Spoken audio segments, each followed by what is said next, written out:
हेमंत सोरेन के मन में अपनी पत्नी को टिकट देकर क्या उन्हें बनाना चाहते हैं नया मुख्यमंत्री।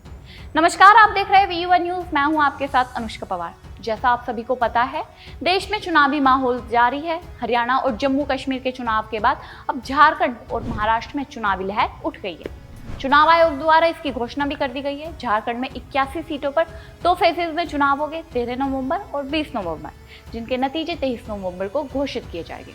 पहले चरण में 13 नवंबर को 43 सीटों पर वोटिंग होगी, तो वहीं 20 नवंबर को दूसरे चरण में 38 सीटों पर वोट डाले जाएंगे। इसी बीच JMM झारखंड मुक्ति मोर्चा ने अपनी तरफ से उम्मीदवारों की पहली लिस्ट जारी कर दी है।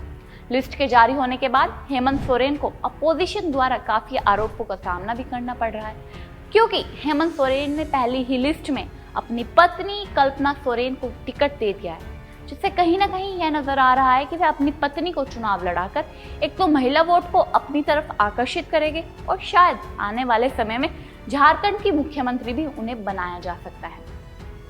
आपको एक बात और बता दें, झारखंड में इंडिया अलायंस एक साथ चुनाव लड़ रहा है। इसी वजह से JMM के खाते में 40 सीटें आई, जिनमें से JMM ने 35 सीटों पर उम्मीदवारों की घोषणा कर दी है। इस लिस्ट में झारखंड के मुख्यमंत्री हेमंत सोरेन बरहेट सीट से चुनाव लड़ेंगे। उनकी पत्नी और उनके भाई को भी टिकट मिला है, तो कल्पना सोरेन जो उनकी पत्नी है वो गांडिया से चुनाव लड़ेगी।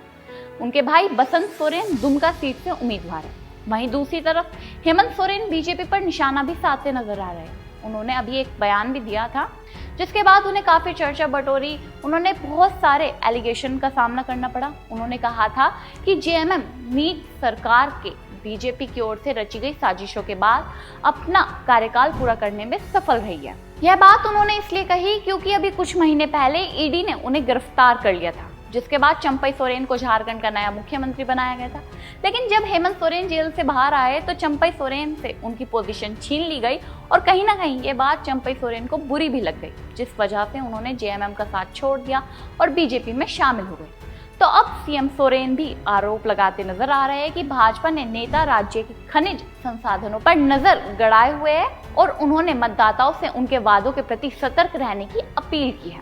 उन्होंने भाजपा पर यह भी आरोप लगाया है कि बीजेपी झूठे वादे करती है। उन्होंने कहा है, बीजेपी को झूठ बोलने के अलावा कुछ भी नहीं आता। विपक्षी नेता झूठे वादों के साथ चुनावों में लोगों को गुमराह करने का प्रयास करते हैं। उनसे सावधान रहे, क्योंकि उनकी नजर झारखंड के खनिज संसाधनों पर है। यह सारी बातें उन्होंने चांडिल में एक चुनावी रैली के दौरान 22 अक्टूबर को कही थी। अब आपकी इसको लेकर क्या राय है, हमें कमेंट करके जरूर बताएं। और क्या कल्पना सोरेन का चुनाव लड़ना कहीं ना कहीं मुख्यमंत्री के रूप में आ सकता है सामने? आपको क्या लगता है, हमें कमेंट करके जरूर बताएं। ऐसी तमाम खबरों के लिए देखते रहिएगा VU1 न्यूज।